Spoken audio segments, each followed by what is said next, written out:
How's it going? I'm Andrew with Investors Hub, and it's always great to have Ted back on for Ted Tuesday. We're chatting about the cannabis industry like we normally do. He brings up some interesting things that are happening with 1933 Industries and with Khiron, and he also shares with us the chances of there being a federal cannabis legalization. I always like to ask him that question every few weeks in case his opinion changes. And so if you like the video, be sure to like, comment, and subscribe. You can follow us on Twitter, ihub_vision. Be sure to share us, and after a quick disclaimer, we'll hear from Ted. Please note that our videos are not designed to be direct investing advice. Our channel and our content should just be one stop on the journey of trying to find out where to put your money. So it's been a while since I've asked you this, and I know I asked you a few times. It's your favorite question.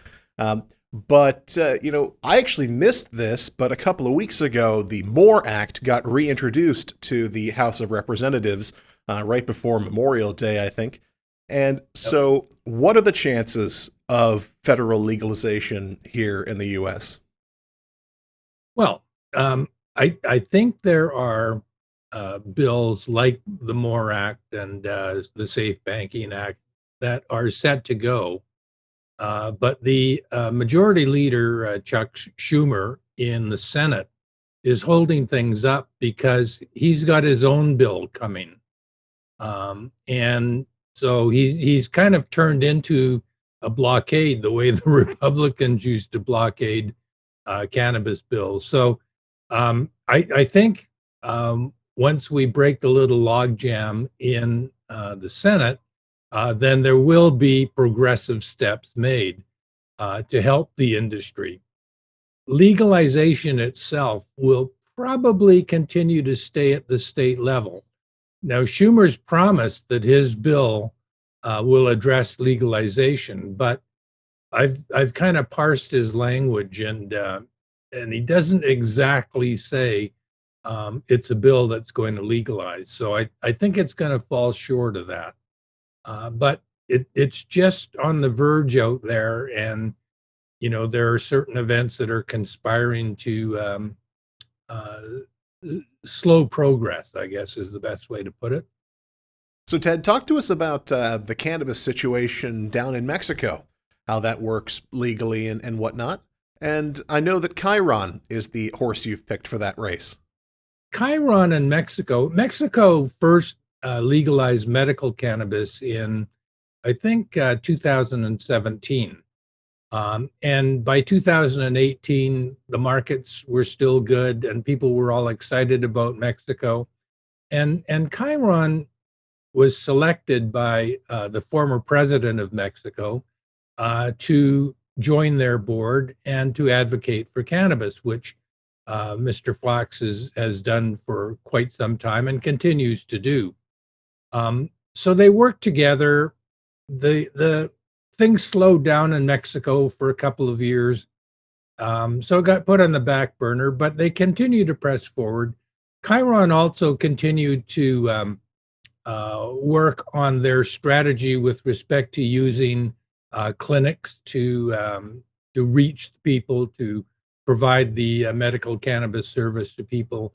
They did that in Colombia. They've now expanded into Peru, and just recently, this week, they announced that they're going to accelerate their plans for Mexico. So it's quite an exciting time. This is medical cannabis we're talking about. The recreational cannabis in that market is still a little bit up in the air, but it's supposed to be approved later this year. They've been instructed by the courts to do that, and they've kept ducking the issue for a couple of years. I think it's all coming together. But from Khiron's point of view, nobody in the world is better situated than they are to commercialize this medical cannabis opportunity in Mexico. Mexico, I think, is the second largest market in Latin America. It's also a market that is approximately equivalent to Canada. And so there they are. They're ready to go. They've got the people, they've got the connections, and they have the business plan to do it. And I think it's going to be the next feather in their cap. So, whenever you're analyzing a cannabis company, what are the perfect storm of conditions for a cannabis company? So, in terms of legislation and legal requirements, demographics, and geography, like what would be the perfect setup of those three things? That's not exactly easy to answer because it depends on what you're doing in cannabis. If you're cultivating, then that's a whole different set of circumstances from being a multi-state operator, for example, where cultivation is part of it, but it's really all about branding and distribution. To me, an investment in any industry, and I've followed this idea all my career, is that management is the key. So if you have good management, in fact, I used to tell people that came in to see me, don't be surprised, but everybody that comes in here thinks they've got the best idea since sliced bread. I mean, it's just the way it is. But I used to tell them that it's people. So I'd rather invest in good people with a bad idea than bad people with a good idea. And so it starts with management for me. The second thing is, especially in the cannabis field, you want the activities that they're participating in to be legal. And so, for example, in the US, in a number of states now, I think something like 30, medical cannabis is legal. And in, I think, 15 or 20 states, recreational or adult use cannabis is legal. And so you have to have that going for you. I think gone are the days where you can sit around and say, well, we're going to open in this state, even though it hasn't been legalized yet, it's going to be. Because what that ends up happening is you have to count on investor money to keep the doors open. And these days you need revenue. People are narrowing their focus down to companies with positive cash flow so they don't have to keep going to the markets and issuing more and more shares.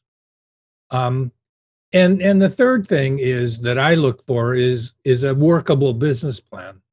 They have to have an idea that makes them a little bit different, a little bit unique, a reason why you think that they might succeed where others aren't, or that they might do better than everyone else. And so those would be the three components for the cannabis industry that I would focus on.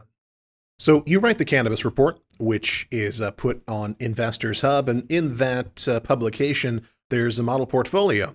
So have there been any interesting new developments in your model portfolio? Yeah, well, as a matter of fact, just this morning, 1933, which is a company that is operating in Las Vegas, in Nevada. About a year ago, almost exactly a year ago, they changed management.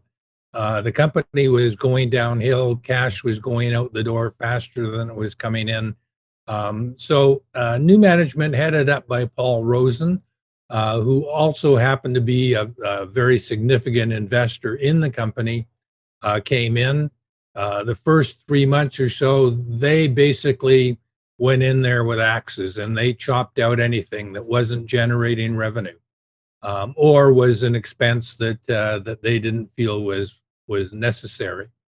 Then in the next 3 months, they continued on, and in the next 3 months after that, they didn't add additional expenses, and they just recently reported for their third quarter, and the company's profitable. And so about 5 months ago, I guess, I started calling 1933 not a turnaround, but a turned around. And now they have turned around. And so I think it's quite exciting, especially for a share that's 10 cents.